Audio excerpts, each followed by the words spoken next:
Introduction to Division Symbol. In this module, you will learn to solve division problems either using equal sharing, equal grouping, or repeated subtraction and write the corresponding division sentences. Here, Neil, Sophie, and Sid are sitting together to complete their math homework of solving division problems. Hey, I have completed my homework. Let's go outside and play. Wait, I think we should discuss the homework with each other so that we can correct our errors. Sid, what do you say? Yes, I am about to complete and then we will discuss. I have done the division story problem using equal sharing. Here, first I drew 12 marbles in my notebook and then shared out the marbles one by one among 3 students. I have solved my division problem using equal grouping.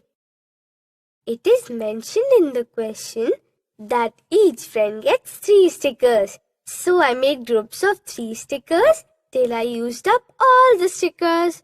I got 7 groups.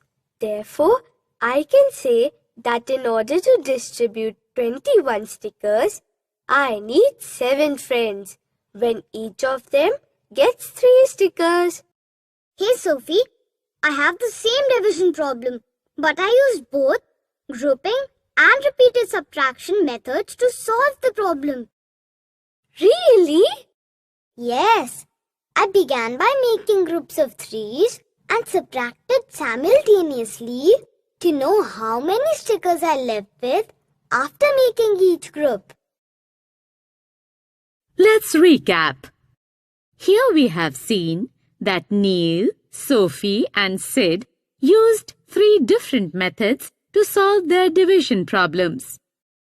We notice that they all have written some statements at the end, like 12 divided by 3 is equal to 4 and 21 divided by 3 is equal to 7. These are called division sentences. This is the division symbol. Division is used to distribute things equally using equal sharing, equal grouping, or repeated subtraction method.